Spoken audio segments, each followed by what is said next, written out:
Are there lots of recipes out there for pretzel buns? Even sourdough? Yippers, there are. Do they all have pretty much the same basic ingredients like flour, salt, water, a little bit of sugar, some sort of fat like butter? Yes. So what makes ours different? Is it the farm fresh eggs? Do you even need to use eggs? Because a lot of recipes don't include eggs. Well, maybe, maybe not. I think it makes a difference, and if you want to try it, keep watching. The recipe I'm using has two methods. One that is overnight, in which you use active sourdough, or a 2-hour method where you use just the discard and active dry yeast. For this recipe, of course, you want to start with sourdough. If you're going to use the overnight method, make sure that you have fed it at least 8 to 10 hours beforehand. If it's going to be discard, it doesn't matter so much. For any type of bread that you're going to be boiling, like bagels, you want to use a bread flour. Whether you use actual bread flour or use all-purpose, but then you'll need to add in some vital wheat gluten.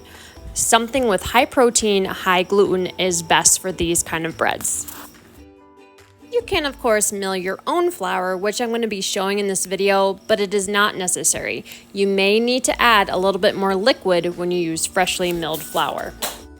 I like to buy my flour at the bulk store or an Amish store. They have great prices, great quality flours if I don't have time to try to mill my own. Another place you can get great organic flour or wheat berries is Azure Standard. Azure. Nope, I'm not sponsored. You are welcome to skip this part or all the parts that I am showing how I mill our wheat berries, but I wanted to also kind of be real, and this is how I do it in making these pretzel buns. I start with a coarser grind, so that way I can sift out the wheat bran, which I then give to my daughter who feeds them to her mealworms, and then continue to work my way down, which you'll see in between of me doing other things to prep for making these pretzel buns. Again, you don't have to mill your own flour. You can skip this part and just go right to using already milled, ready to go flour.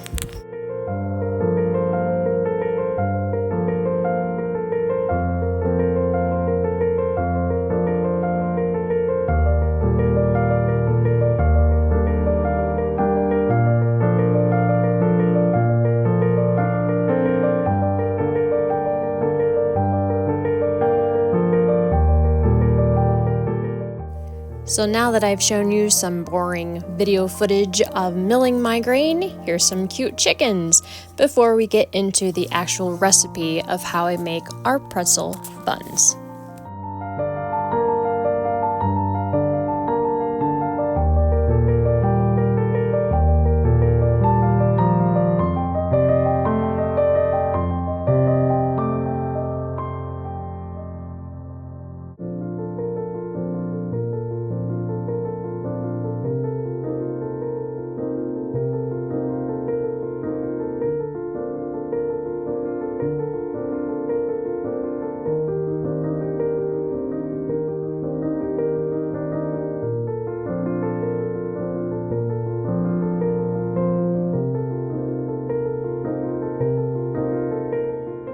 The active dry yeast is not necessary for the overnight method, but I like to add it for taste.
This is the Vital Wheat gluten that I use.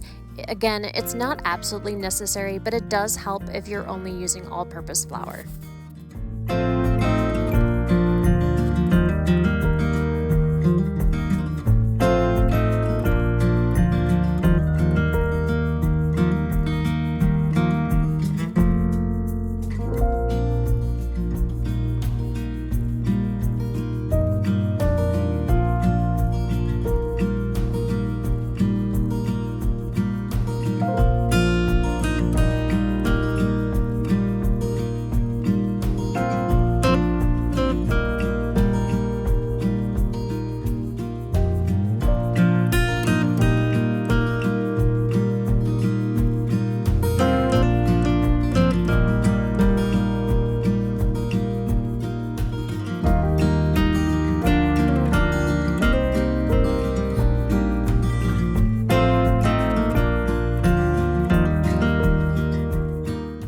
Once you've incorporated the first 4 cups of flour, because remember this is a double recipe, then you're going to go ahead and knead the rest of the flour into it. So put it on a surface and start kneading in the next 1/4 cup of flour at a time.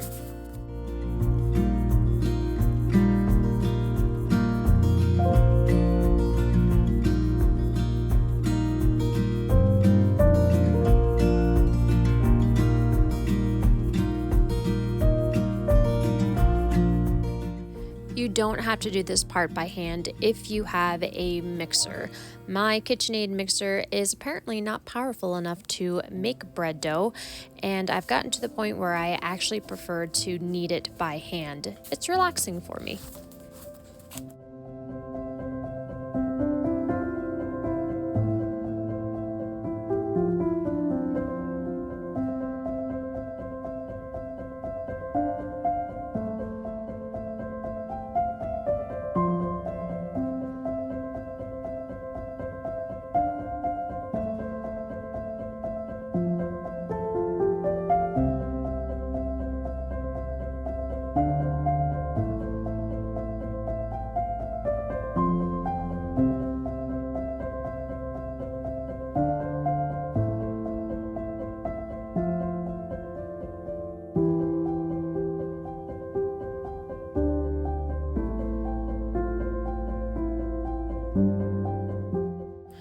Cover and let sit either overnight, 8 to 10 hours, or for the shorter method, just for an hour if you use the dry active yeast. After the dough has doubled, either overnight or an hour later, it's time to make it into bagel shapes. Get your water ready by using 5 cups of water, 1/3 cup of baking soda, and about a tablespoon of molasses.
that's it. That's how you make the pretzel buns.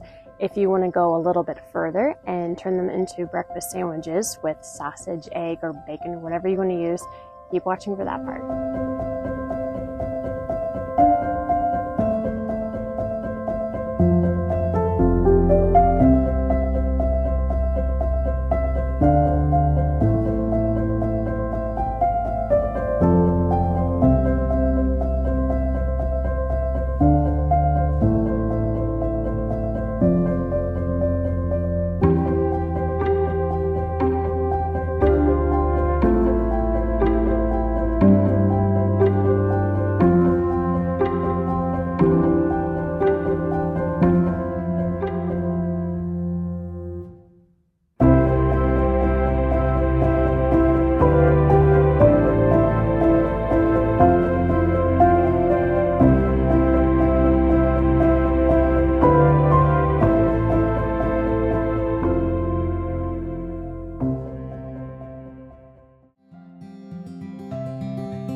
If you have made this, I hope you enjoy it. The best way to probably keep them fresh and going is to freeze them. They can stay out in a bag at room temperature for probably, without the sausage and egg, just the buns, for probably a day. Honestly, beyond that, because it's freshly made, it gets stale really fast. So I freeze mine and then we reheat it using the toaster or just put it out on the counter for maybe an hour or something to thaw, or use the microwave. Obviously, if you make the sandwiches, I freeze those and then we reheat them using our toaster oven or the microwave again. And they taste fresh and like I just baked them. Anyway, so I hope you enjoyed this video. If you did, please give a thumbs up. If you like our channel, consider subscribing. Don't have to, just putting it out there. And we'll catch you in the next video.